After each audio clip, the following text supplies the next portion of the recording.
bonsoir à tous, ou plutôt Nagadef. Nagadef, car dans 4 jours, les Sénégalais seront invités aux urnes pour élire leurs députés.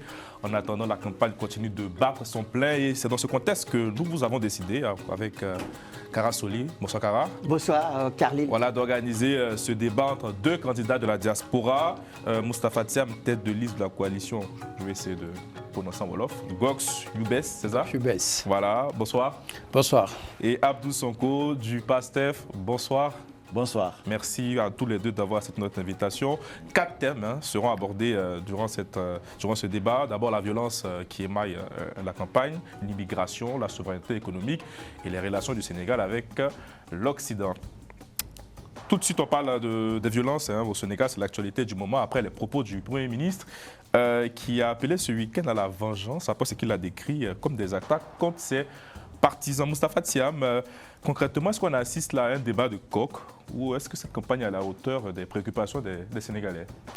Bonjour Kara, avant tout je tiens à vous remercier par rapport à cette invitation. Donc, je suis Moustapha Thiam, auteur du livre L'adversité mon allié, directeur général du cabinet de recrutement Exigence Haïti. Donc j'ai aussi créé une autre société qui est une société de production audiovisuelle. Aujourd'hui, je présente ma candidature à ces élections législatives pour représenter la diaspora sénégalaise. Ce qu'on voit par rapport au Sénégal, c'est des choses qu'on regrette parce que le Sénégal est toujours habitué à avoir une image très positive par rapport au monde et qu'aujourd'hui, faire de la politique doit aujourd'hui donner une exemplarité par rapport à la jeunesse, par rapport au monde entier. Dans un pays comme le Sénégal, avec son histoire, je pense qu'il est très important d'apaiser déjà le climat social et que nous, à travers notre coalition, l'objectif, c'est de venir avec une nouvelle offre politique, accompagner les Sénégalais par rapport à ces urgences. Parce que le Sénégal, aujourd'hui, regorge des ressources infinies, dont la plus précieuse est sa diaspora. Et ces ressources humaines doivent être prises en compte pour les apporter des solutions. Et donc les noms d'oiseaux qui volent durant cette campagne ne sont pas à la hauteur selon vous concrètement? Bien sûr, bien sûr. Abdou Sonko, est-ce que vous regrettez les propos de votre leader, Ousmane Sonko? Donc avant de parler de ça, d'abord je vais me présenter, je m'appelle Abdou Sonko, donc je viens de Lyon, donc je suis statisticien de formation, docteur en mathématiques et je travaille dans un organisme qui s'appelle l'Observatoire régional de la santé, qui fait de l'aide à l'addition en santé publique au profit de l'État et de quelques collectivités territoriales et de la région. Donc pour votre question, d'abord je rectifie tout à l'heure, vous avez dit que les propos c'était quelque chose de la vengeance. C'est pas de la vengeance. Parce que quand on se rappelle un peu l'histoire, comment on est arrivé au pouvoir. PASTEF est le parti qui pendant très très longtemps a subi des violences quand il était dans l'opposition.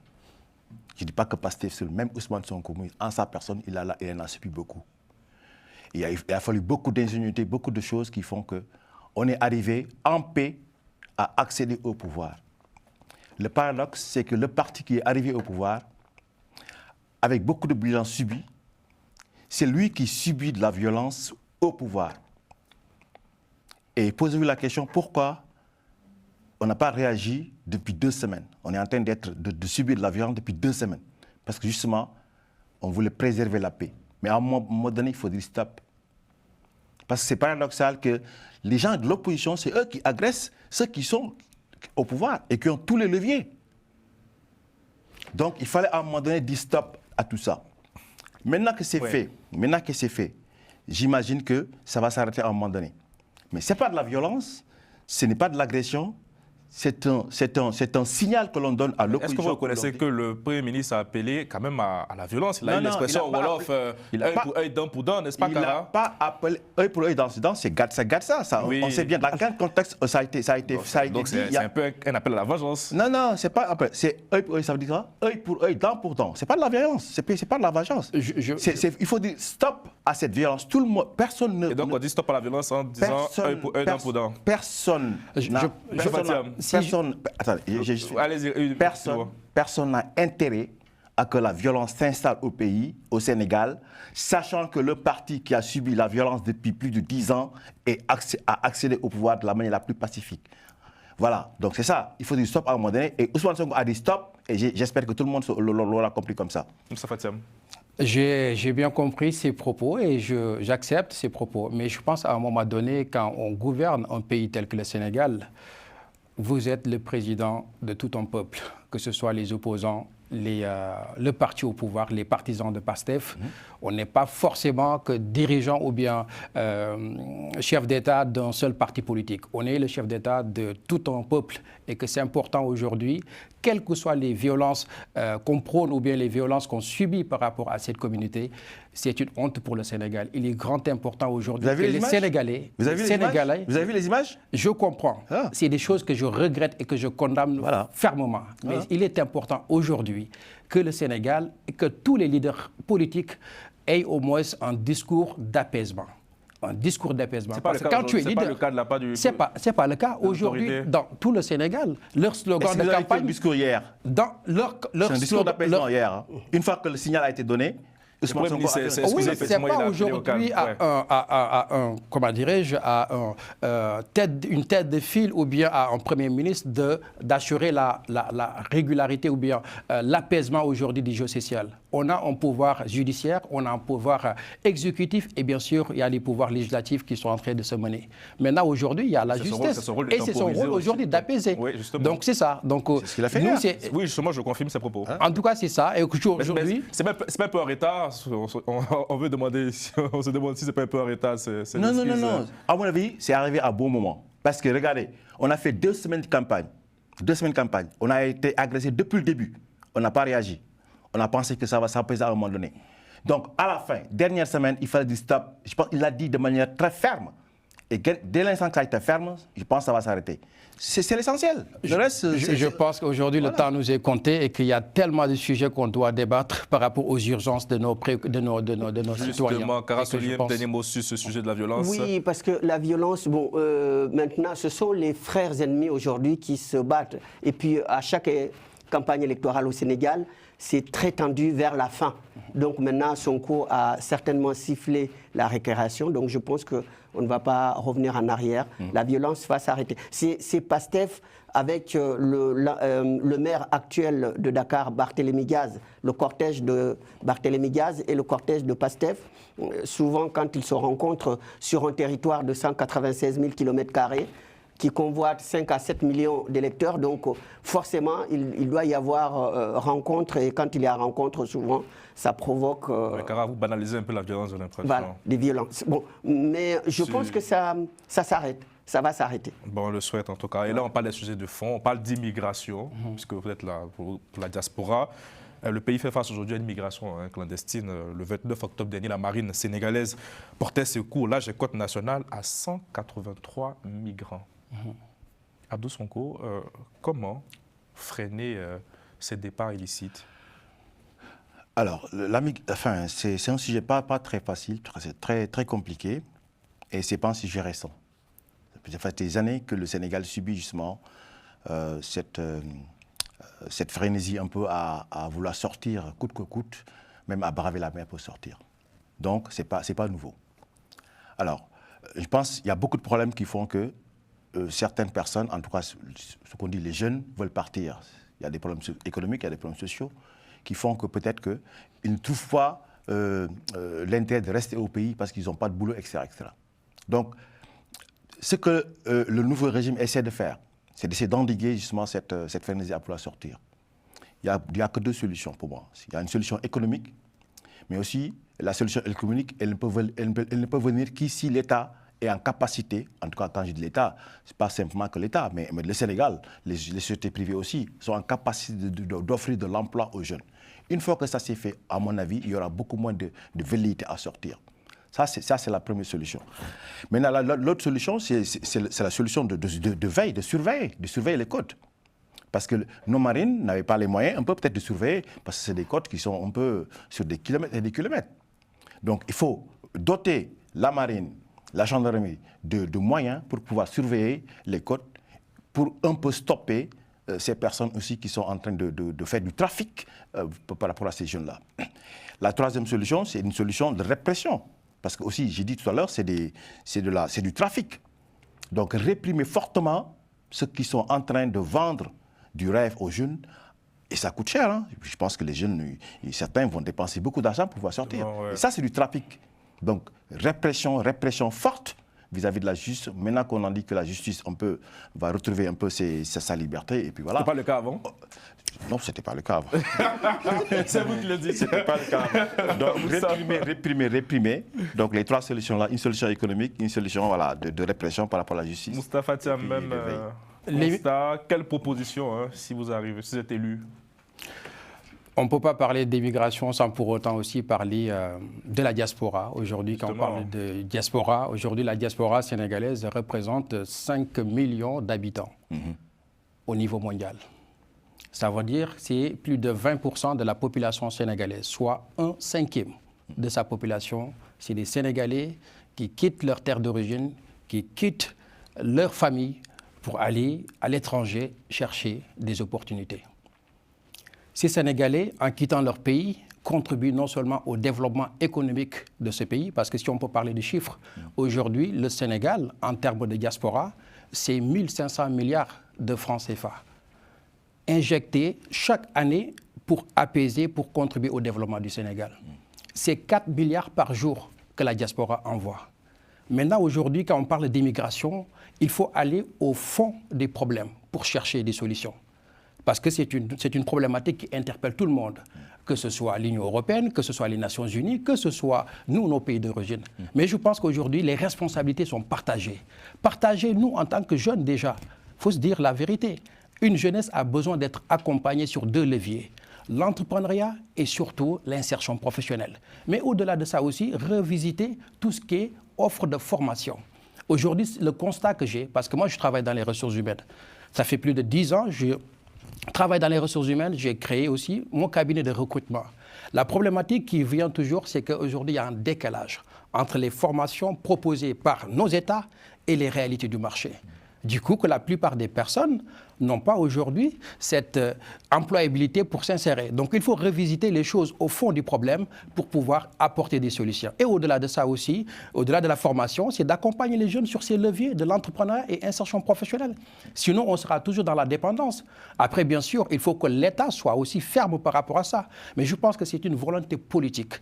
Et qu'aujourd'hui, il est temps aujourd'hui d'accompagner cette jeunesse sur ces 2 voies, parce qu'aujourd'hui, un continent ne peut pas se développer tant qu'on ne donne pas à sa jeunesse les moyens qu'il faut. Mais aujourd'hui, c'est la jeunesse aujourd'hui de prendre ses responsabilités, apporter une autre vision des choses et ne pas toujours être dans l'attentisme. Et c'est ça qui va faire développer l'Afrique. Le diagnostic est le même et les propositions ne sont pas très éloignées sur ce sujet. Donc, ça montre que c'est une préoccupation. C'est pour ça que j'ai voulu qu'on aborde durant ce débat. Il y a aussi la question de la souveraineté économique. On va aller dans les sujets qui fâchent. Avec le plan Sénégal 2050, le gouvernement souhaite un pays souverain, prospère et juste. Mais déjà en 2029, il espère atteindre une croissance à 6,5% du PIB et ramener la dette de 10,4% à 3% du PIB. Moustapha Thiam, est-ce que vous croyez en ces projections? Qu'est-ce que vous inspire ce plan de Sénégal 2050? Moi, je suis un éternel optimiste. Je crois au développement, je crois à toute personne qui prône une idée pour le développement de notre cher pays. Mais aujourd'hui, le discours que je peux tenir, c'est qu'il y a des urgences. Et ces urgences, il faut les solutionner. Au niveau de la diaspora, ça m'intéresse beaucoup parce que les gens de la diaspora souffrent. La diaspora souffre, j'ai sillonné presque toutes les grandes villes de la diaspora sur la zone ENOC. Et à chaque fois, c'est des gens qui sont dans la prison. Des étudiants qui peinent à étudier parce qu'ils n'ont pas accès au logement. Même pour trouver un stage, c'est galère. Ils sont obligés de rentrer dans leur pays d'origine. On peut aller aussi dans les prisons. J'ai rencontré des personnes qui, juste pour un problème de 5 € ou bien de 10 €, ils peinent plus de 10 ans, plus de 5 ans. Il n'y a pas d'assistance juridique. Et je pense qu'il faut des vraies réformes au niveau vraiment de nos institutions. Diaspora. On revient maintenant sur le pays, parce que c'est aussi une la nation. Aujourd'hui, c'est diaspora. Moi, je veux plus qu'on parle de ce plan, parce que c'est la diaspora, mais c'est aussi tout le Sénégal qui, bien sûr, si on peut parler bénéficiera de ce plan. Donc moi, je veux d'abord qu'on s'intéresse à ce plan-là. Est-ce qu'il est réaliste pour vous? Est-ce qu'il répond aux attentes? Parce que si le Sénégal est prospère, les Sénégalais resteront à la maison aussi. Est-ce que c'est une solution à l'immigration?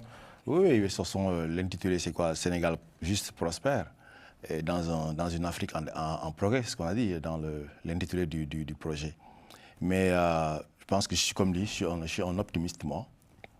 Donc on a fait un diagnostic, on a rédigé un projet et une fois qu'on a accès au pouvoir, on a transformé ce projet en agenda. Mais qui était diffusé quasiment un mois avant les législatives, donc c'est votre un mois avant, pacte 3 mois, d'action, 3 semaines après, ça n'a pas d'importance pour moi. L'essentiel, c'est d'être clair dans ce qu'on propose.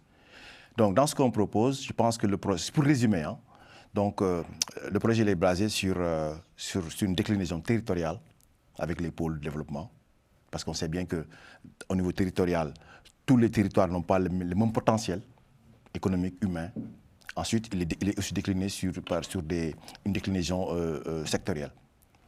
C'est la base du programme.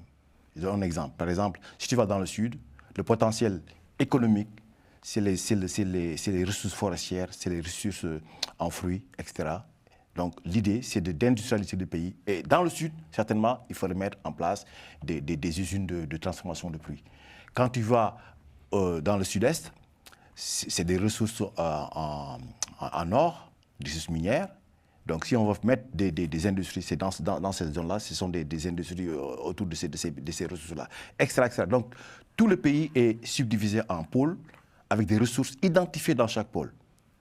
Une fois qu'on a fait ça, mais on peut être optimiste que dans 5 ans, dans 10 ans, dans 25 ans, ce que chaque pôle va ressortir en termes de ressources et en termes de richesses va bénéficier à tout le pays. Donc forcément, ça peut être que bénéfique par rapport à nos... Pour l'instant, la notation financière du Sénégal s'est dégradée par l'agence Moody's de BA3 à B1. Et l'autre question, c'est de savoir, est-ce que dans ce contexte-là... Ça n'a rien à voir à la notation financière que j'ai dit. Je tiens juste à rajouter... Non, je parle du plan Sénégal 2050. Je dis, bon, avant déjà sa mise en œuvre, il y a une dégradation de la note souveraine du Sénégal. Donc il faut clarifier les choses. On sait bien pourquoi. Parce que le grâce à quoi? pays est très endetté. Et voilà, Macky Sall a laissé... Mais le président Macky Sall s'est défendu. Il a dit, quand lui partait, c'était pas comme ça. Bon, c'est pas ça le problème pour moi. Je tiens aussi à rajouter quelque chose, parce que moi, je suis quelqu'un très rationnel par rapport à mes propos. Aujourd'hui, le Sénégal est toujours coutumé d'avoir des projets si phares. Hein. On a vu le projet de Macky Sall avec le Sénégal émergent, aussi le nouveau projet de PASTEF, en tout cas du nouveau gouvernement. En tout cas, c'est un projet que je salue. Mais il y a une chose qu'il faut prendre en compte. Aujourd'hui, pendant 10 ans, PASTEF a prôné quand même une idéologie de rupture. C'est-à-dire choisir l'homme qu'il faut, à la place qu'il faut, qui doit se matérialiser par un appel à candidature. Je tiens à cœur, aujourd'hui, il faut que la diaspora, ou bien toutes les personnes, les ressources de la diaspora, ou bien les ressources au niveau du Sénégal, les meilleures, soient positionnées dans des postes de responsabilité. Effectivement. Et c'est ça aujourd'hui qui doit être le fer de lance du gouvernement pour pouvoir gouverner, mais aussi arriver aux résultats. C'est très important. C'est pas quelque chose qui est respecté. Je pense que c'est une promesse. Et que cette promesse aussi doit être tenue. Il y a un début quand même, le député de la diaspora. Parce que les diasporas sont là. Et d'ailleurs, je voulais vous poser une question, parce qu'aujourd'hui, c'est une continuité. Par rapport... C'était PASTEF qui est toujours député de la diaspora. J'aimerais que vous nous exposiez quel est votre bilan. Quel projet de loi avez-vous pris pour la diaspora? Parce que moi, la diaspora m'intéresse beaucoup. J'ai une réponse très simple par rapport à ça. Et l'ancien député, il est aujourd'hui au gouvernement. C'est lui qui pose la question maintenant. Non, c'est un débat, c'est très important. Parce que la diaspora me demande. J'étais parti en Belgique, en Suisse, en Allemagne. À chaque fois, il me demande quel est le rôle du député. Quel est le rôle, quelle est sa mission? Parce qu'on n'a jamais vu de député. Ils n'ont même pas de permanence. Le député du PASTEF, il était beaucoup médiatique quand même. Très très bref et compréhensible. Il n'y a pas que le député de la diaspora qui avait une difficulté dans cette législature, 14e législature. Parce que c'est une législative qui a été ratée de bout en bout, qui a duré que 2 ans. Donc, en dehors des députés de la diaspora, qu'est-ce que les députés ont pu faire pendant 2 ans? Rien. Ils ont voté une loi d'amnistie. Voilà, rien du tout. Et je pense que c'est une honte. Ça peut dédouaner le député de la diaspora. Qu'est-ce qu'il a pu faire? On n'a rien fait pendant 2 ans. On était dans des combats un peu politiciens. Donc c'était compliqué pour le député de la diaspora d'être... des luttes. Que comptez-vous faire concrètement? Ensuite, on était dans une intercoalition. Donc on a eu un député de la diaspora PASTEF, un député de la diaspora PDS, et l'autre qui était au Sénégal. Voilà. Tous les 3, ils ont eu les mêmes difficultés.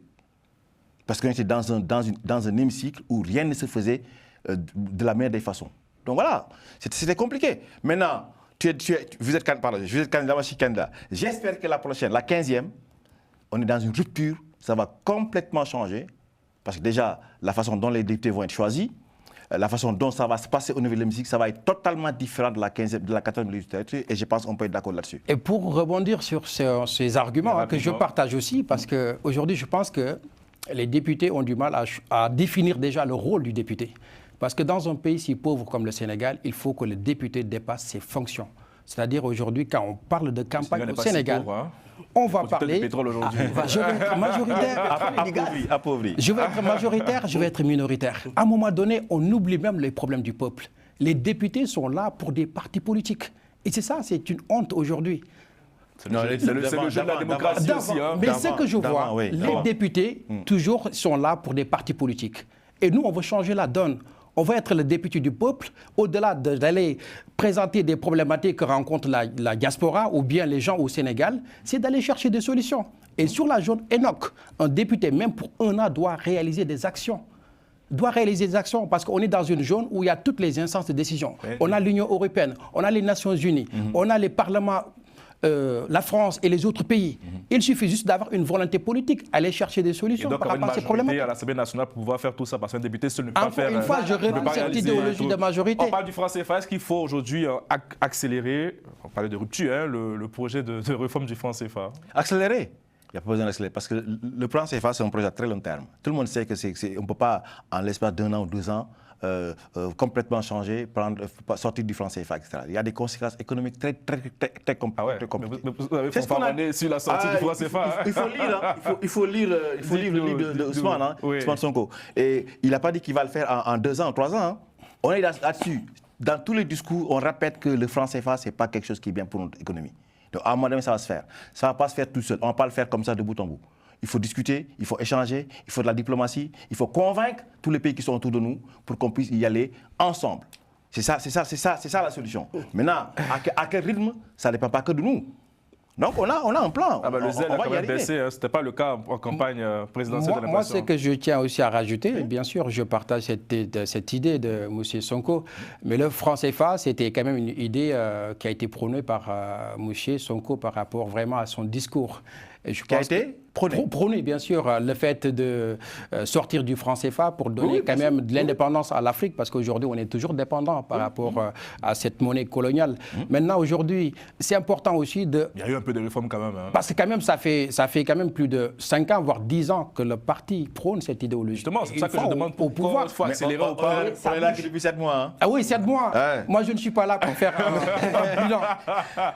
En 7 mois, si vous avez la majorité, on nous demande de faire 1000 choses en 7 mois. Non, c'est pas possible. C'est pas possible. Le régime sénégalais est clair. Il faut avoir la majorité à l'Assemblée nationale, d'où la dissolution. Donc, est-ce que c'est une priorité pour vous, la réforme du franc CFA, si vous avez la majorité?